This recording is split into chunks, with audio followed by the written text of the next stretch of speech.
আমি মৌসুমী এবং এই চ্যানেল অ্যাস্ট্রো বিলিভার আমার তোমার আত্মিক যাত্রার সূচনা। জ্যোতিষশাস্ত্র শুধুমাত্র রাশিচক্র ভাগ্যের কথা নয়, এটা আমাদের ভিতরের গভীরতা প্রকাশ করার একটা ম্যাপ বা আয়না, যে আয়নায় আমরা নিজেদেরকে দেখার সাহস পাই।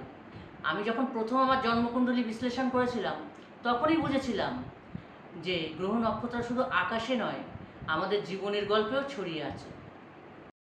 এই চ্যানেলে আমরা শিখব রাশিচক্রের গভীর অর্থ, জন্মকুণ্ডলীর রহস্য, চন্দ্র সূর্যের প্রভাব, আর মাঝে মাঝে পামিস্ট্রি এবং কার্মিক জার্নি নিয়ে কিছু কথা হবে। কি কখনো মনে হয়েছে কিছু ঘটনা আগে থেকেই লেখা ছিল? আমাদের জীবন কি সত্যি গ্রহগুলির ছায় গঠিত হয়? এই প্রশ্নের উত্তর খুঁজতে চলেছি আমরা সবাই একসাথে। প্রত্যেক সপ্তাহে থাকবে নতুন ভিডিও। যদি মনে করো যে জ্যোতিষশাস্ত্র কোনো ছকবাঁধা ভবিষ্যৎবাণী নয়, বরং আত্ম অনুসন্ধানের পথ, তাহলে তুমি ঠিক জায়গায় এসেছো। তোমার রাশিচক্র কি বলছে কমেন্টে জানাও, সাবস্ক্রাইব করো যদি তুমি আত্মিকভাবে এই যাত্রায় আমার সঙ্গে থাকতে চাও।